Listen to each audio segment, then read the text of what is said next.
Welcome to Dialogues in Afro-Latinidad, a podcast dedicated to amplifying and elevating Afro-Latin American and Afro-Latinx histories, cultures, and communities. I'm your host, Dr. Michele Reid-Vazquez. Join us for conversations with experts and artists to learn more about Afro-Latinidad. Venga.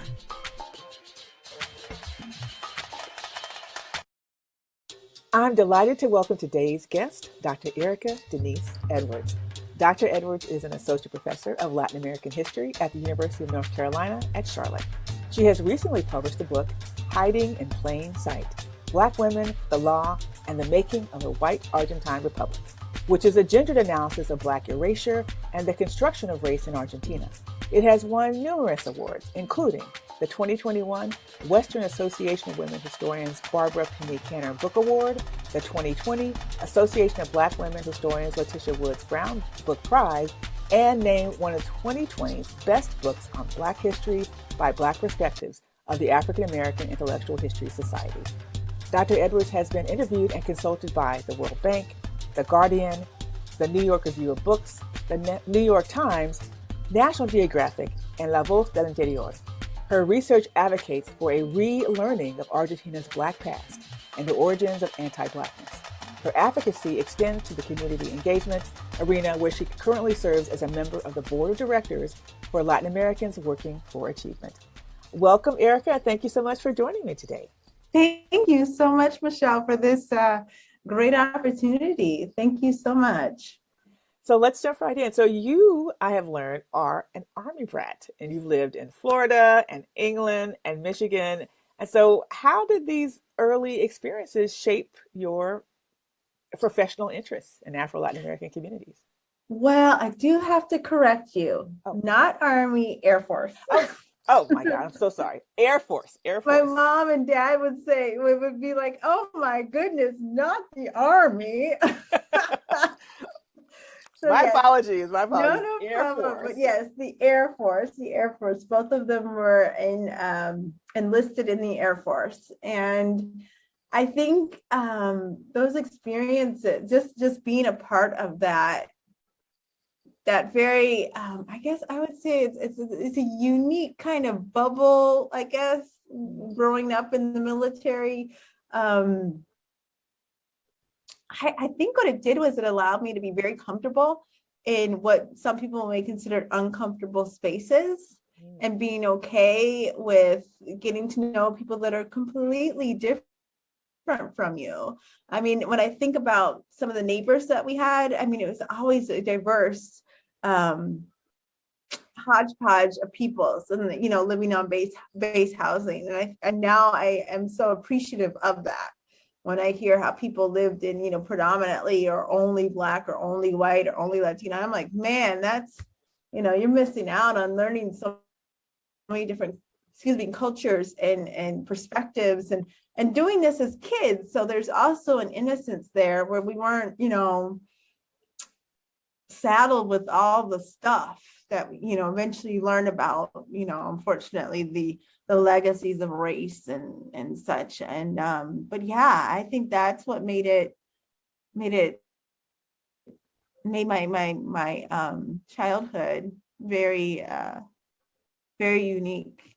And it's something that when I talk with other military brats, that we just get, and there's just a level of being comfortable with other people, and with the notion, I guess, that what is the larger objective, what are we trying to accomplish, and putting aside differences, but more importantly, getting to know people that are different, and seeing common experiences, the humanity in others, which I can vocalize that now, but when I have to think about it, that's what I think was the advantage.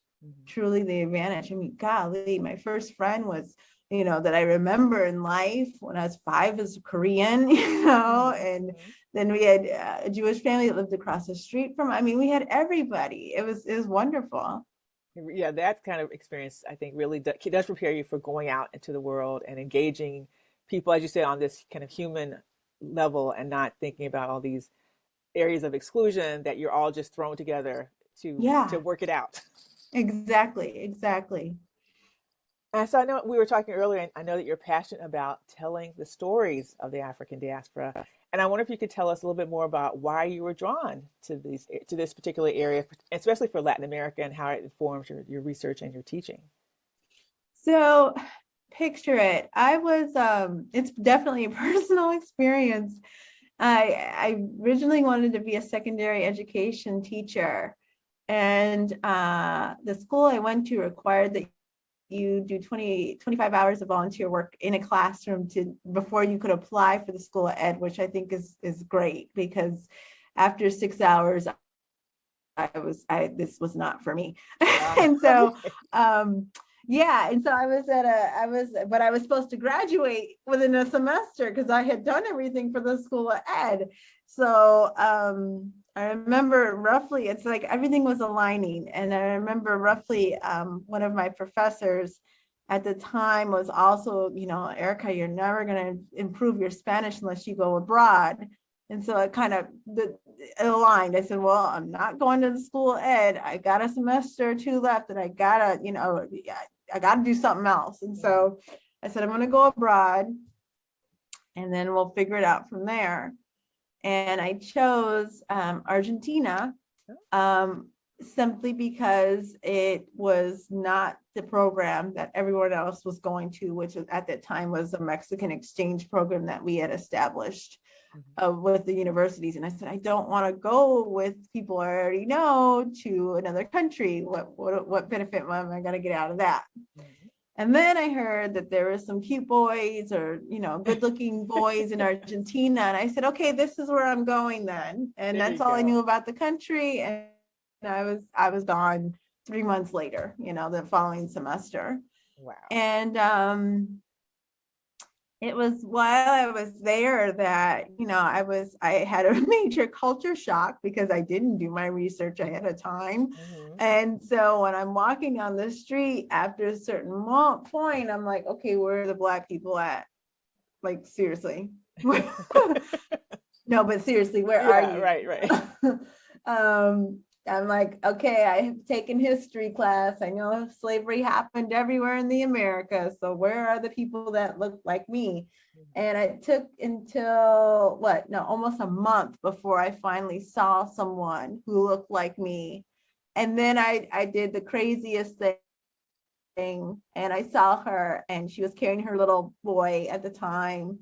And I ran up to her, and she was getting out of a cab, I think.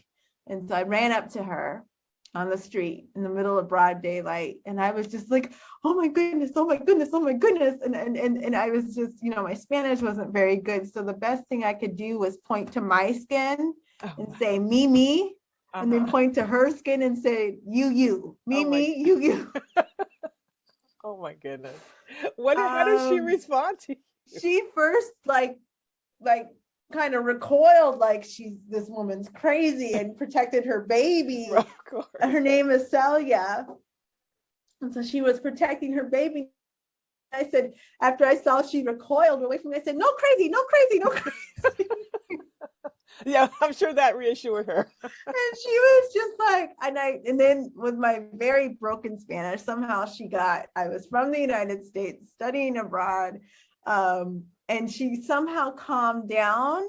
And then I believe it's because there had been a previous Black woman who she was friends with named Sarah that she had told me about later on. Okay. And so she kind of then figured out what I was doing there.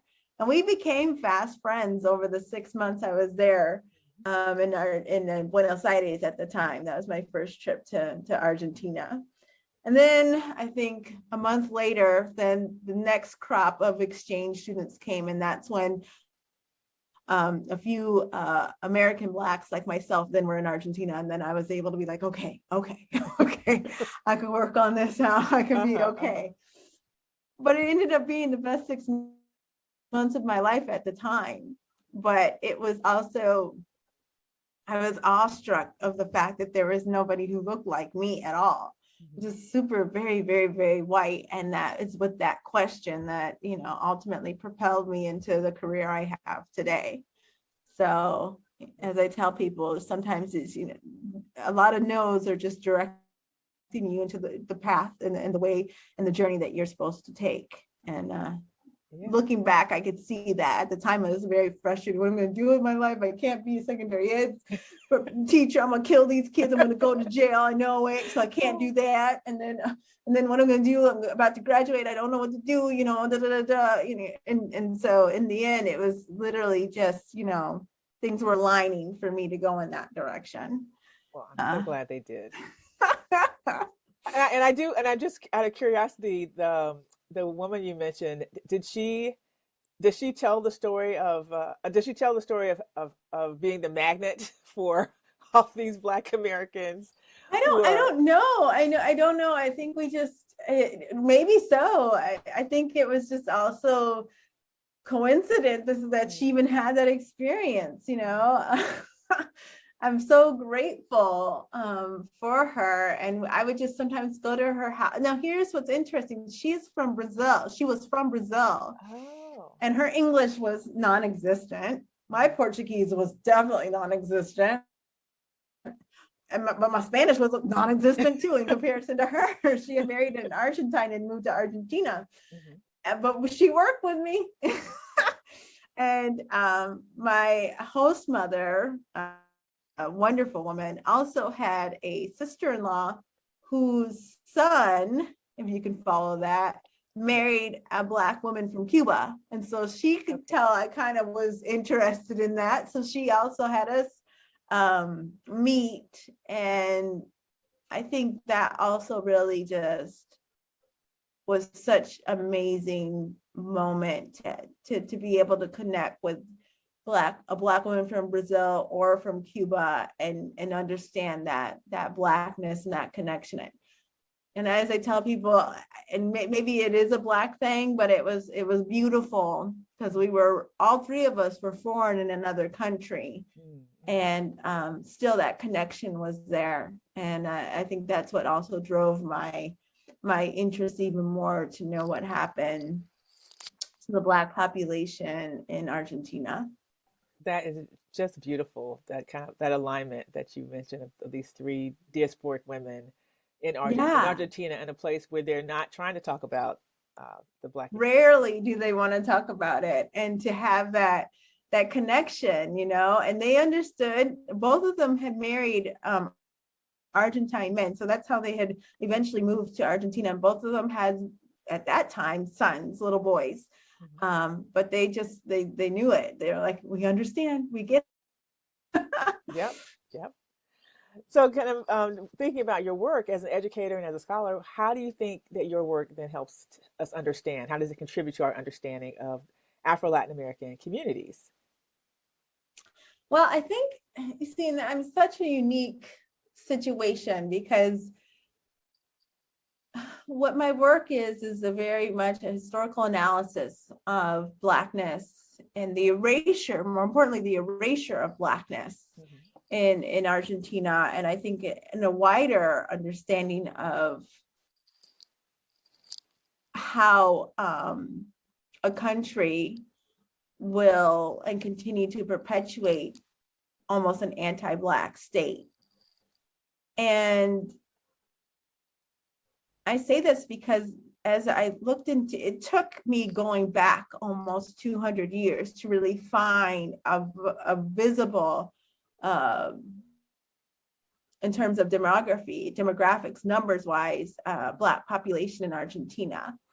And so I think that's one of the things that, one of the many things that allows us to understand the, Afro-Latino population or Latin American populations is sometimes you have to go back in order to move forward. And it's in discovering the various ways that, Afro-descended men and women contributed to Argentina. That's what's propelling in many ways the most recent Black activism in the country.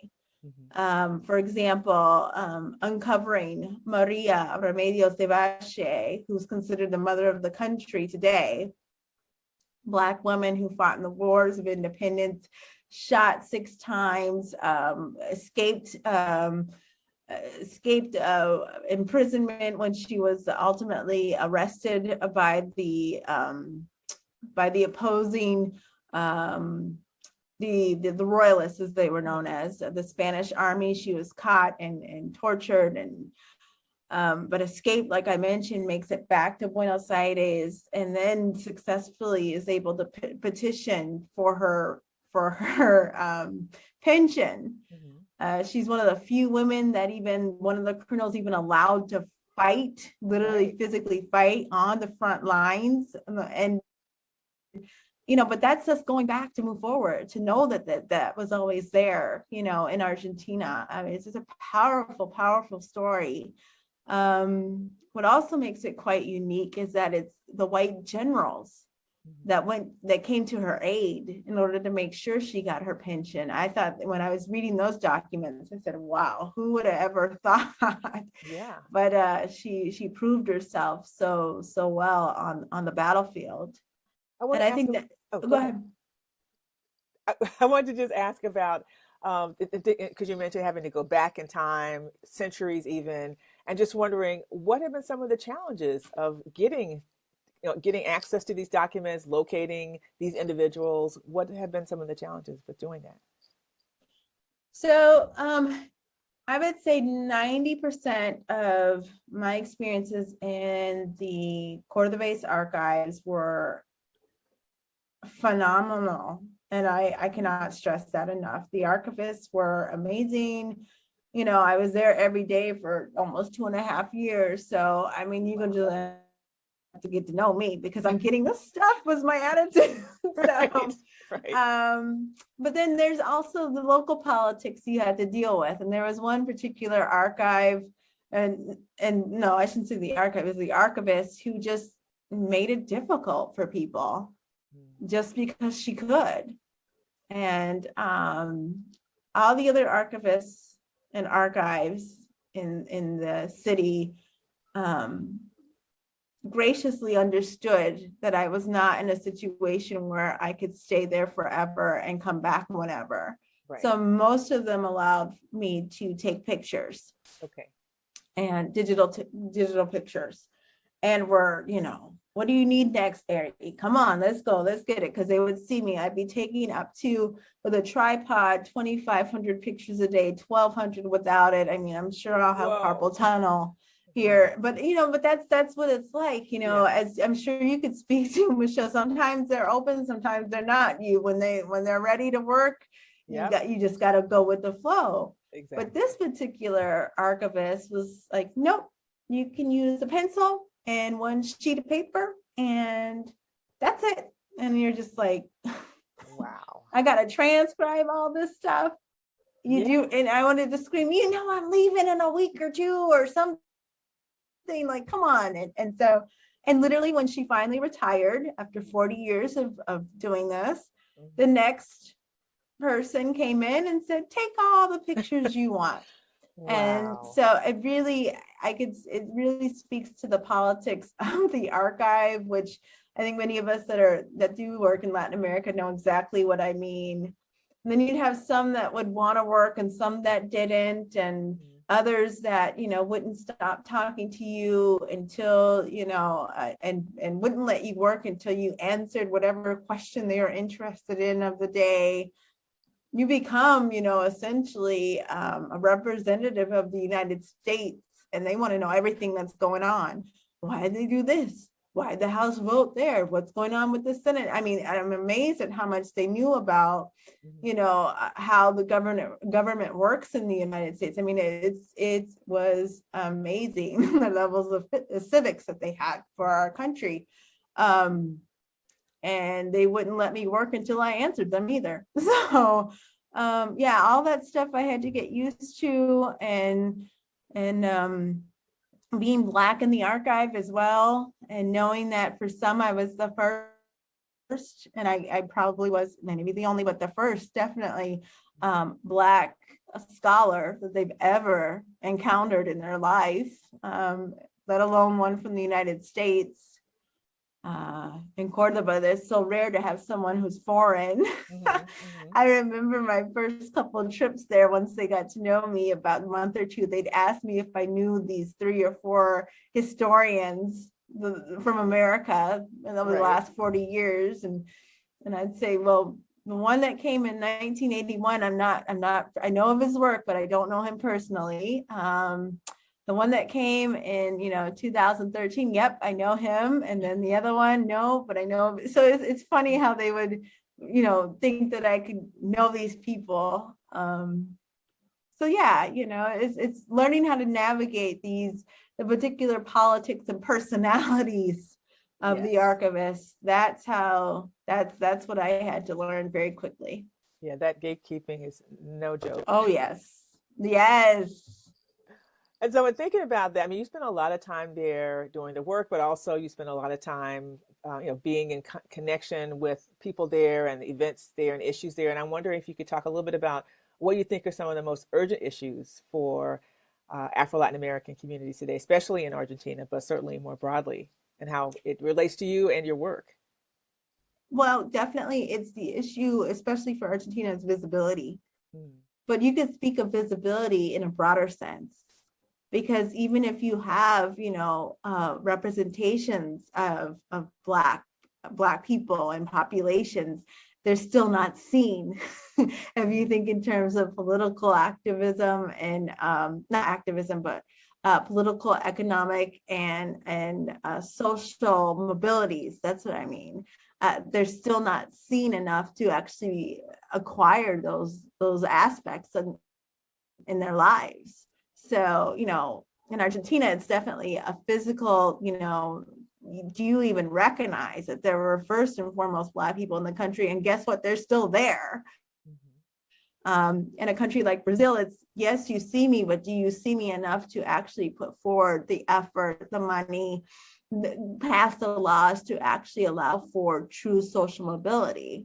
So I think that's what's pressing is to really recognize the voices of Afro-descended peoples and see them literally and figuratively in order to put forward and create change for the better.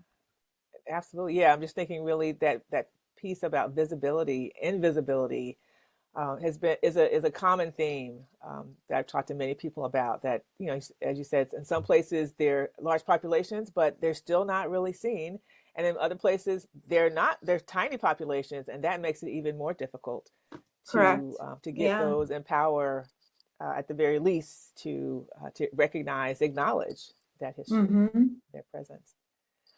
Unfortunately, we have to wrap up soon, so I want to get into some of your recommendations, because I'm sure a lot of people are like, Argentina, Africa diaspora, I need to know more about this. So in addition to your publications, and I know you've done a lot of interviews, what other kinds of resources would you recommend to people who want to learn more about Blackness in Argentina or Afro-Latin American communities more broadly? So for Argentina, believe it or not, I am, at least currently right now, one of maybe 2 historians that actually have done or are currently working on the Black history in Argentina. So I say this because that limits sources in English. Okay. So the other scholar that has done some work on Afro-Argentina is Reid Andrews, who wrote, of course, your colleague. But for more present day questions of the racialization of Blackness, you have a few more scholars that are working on that. Paulina Alberto, Eduardo Elena, Rethinking Race in Modern Latin America, for example. That's something that I would say would be a good piece to start with. For those that read Spanish, you've got a lot more to work with. It's called, if you could Google Grupo Estudios Afro-Latinoamericanos, that has been a group of scholars mainly based in Buenos Aires, but has really pushed this conversation piece more.